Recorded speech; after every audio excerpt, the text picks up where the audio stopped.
Assalamualaikum warahmatullahi wabarakatuh. Nama saya Felita Apriliani, NPM 719212782. Di sini saya akan menjelaskan materi tentang pengukuran kinerja dan pengawasan koperasi. Kinerja dalam koperasi merupakan jawaban dari berhasil atau tidaknya tujuan organisasi yang telah ditetapkan. Pengukuran kinerja merupakan suatu alat manajemen yang digunakan untuk meningkatkan kualitas pengambilan keputusan dalam akuntabilitas. Prinsip-prinsip dalam pengukuran kinerja yaitu 1. Seluruh aktivitas kerja yang disignifikan harus diukur. Yang kedua, pekerjaan yang tidak diukur atau dinilai tidak dapat dikelola. Yang ketiga, kerja yang tidak diukur sebaiknya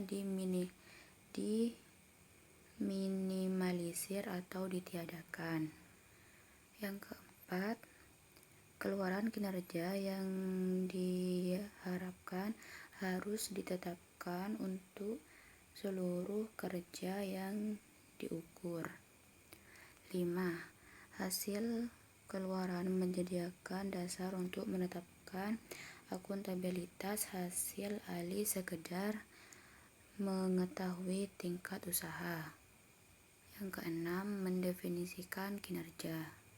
Yang ketujuh, pelaporan kinerja dan analisis variansi.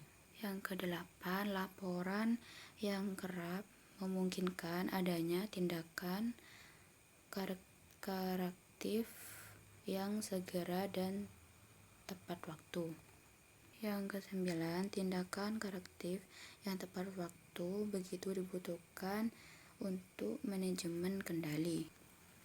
Secara garis besarnya, lembaga koperasi merupakan sebuah lembaga keuangan yang berasaskan kekeluargaan dan bergotong royong. 2. Kelembagaan. Organisasi koperasi adalah alat untuk mencapai tujuan. Sedangkan struktur organisasi adalah susunan dan hubungan antara komponen dan antara posisi dalam konflik dalam sebuah perusahaan. Ada 3 hal yang penting tujuan sebuah lembaga didirikan. Yang pertama, memaksimumkan keuntungan. Sebuah lembaga harus mampu memaksimalkan keuntungan yang didapat untuk meningkatkan kualitasnya anggota maupun sekitarnya. Yang kedua, memaksimumkan nilai perusahaan. Setelah sebuah lembaga mendapatkan keuntungan maksimal, lembaga itu pun harus melaksanakan nilai-nilai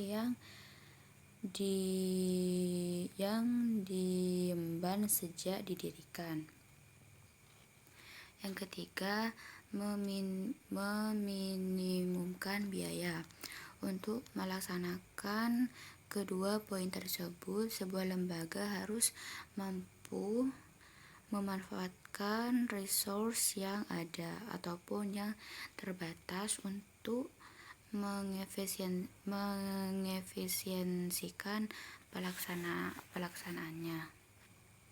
Selanjutnya yaitu keanggotaan.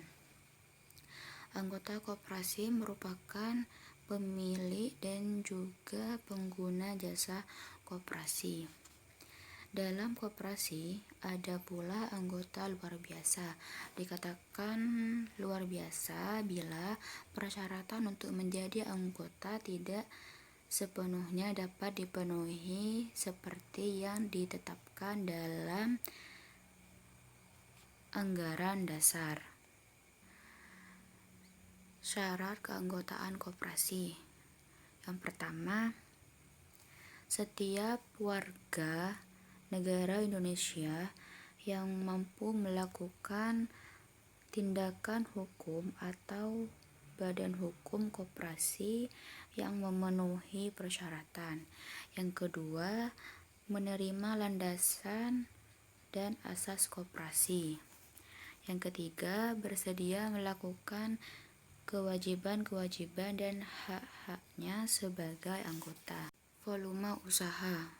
Volume usaha adalah total nilai penjualan atau penerimaan dari barang dan jasa pada suatu periode atau tahun buku yang bersangkutan. Dengan demikian, volume usaha koperasi adalah akumulasi nilai penerimaan barang dan jasa sejak awal tahun buku sampai akhir tahun buku. Selanjutnya yaitu permodalan. Permodalan dibagi menjadi dua, yaitu modal jangka panjang dan modal jangka pendek. Yang pertama, modal jangka panjang diperlukan untuk menyediakan fasilitas fisik bagi koperasi. Yang kedua, modal jangka pendek diperlukan oleh koperasi untuk membiayai kegiatan operasional koperasi. Sumber permodalan berasal dari modal pribadi dan modal pinjaman. Selanjutnya yaitu aset. Aset adalah sebagai penggerak ekonomi rakyat dari sebagaimana suku guru perekonomian nasional. Koperasi sering mendapat hubungan dari berbagai pihak dalam bentuk dan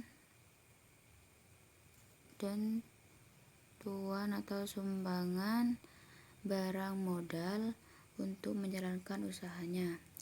Barang modal tersebut dapat diakui sebagai aset tetap milik koperasi walaupun aset tetap tersebut tidak dapat dijual untuk menutup risiko kerugian. Dalam aset tetap, penyumbangnya atau ditetapkan dalam perjanjian atau penerimaan sumbangan, maka aset tetap tersebut dikelompokkan dalam aset lain. Sifat pembatasan aset tetap disajikan dalam catatan laporan keuangan. Selanjutnya yaitu sisa hasil usaha atau SHU. Dalam organisasi, badan usaha koperasi dapat dipandang dari dua sisi. Yang pertama, dari sisi SHU ditentukan dari cara menghitungnya, yaitu seperti yang disebut di dalam pasal 45 ayat 1 Undang-Undang Perkoperasian, sehingga SHU adalah merupakan laba atau keuntungan yang diperoleh dari menjalankan usaha sebagaimana layaknya sebuah perusahaan, bukan koperasi. Dari sisi kedua, sebagai badan usaha yang mempunyai karakteristik dan nilai-nilai tersendiri, maka sebutan sisa hasil usaha merupakan makna yang berbeda dengan keuntungan atau laba dari badan usaha bukan koperasi. Bentuk-bentuk kontribusi anggota terhadap kebutuhan pembiayaan koperasi terdiri dari 1. Partisipasi bruto, yaitu partisipasi anggota terhadap seluruh biaya yang dikeluarkan oleh koperasi dalam rangka memberikan pelayanan-pelayanan. Partisipasi bruto dihitung dari harga pelayanan yang diterima atau dibayar oleh anggota. Yang kedua, partisipasi neto, yaitu partisipasi anggota terhadap biaya-biaya di tingkat organisasi koperasi dalam rangka menjalankan fungsi-fungsi sebagai pemegang mandat anggota. Yang terakhir yaitu metode pengawasan koperasi. Secara garis besar, pengawasan dapat dibagi menjadi dua, yaitu metode pengawasan kualitatif dan metode pengawasan kuantitatif. Pengawasan kualitatif dilakukan oleh manajer untuk menjaga performance organisasi secara keseluruhan, sikap serta performance karyawan. Metode pengawasan kuantitatif dilakukan dengan menggunakan data. Biasanya digunakan untuk mengawasi kuantitas maupun kualitas produk.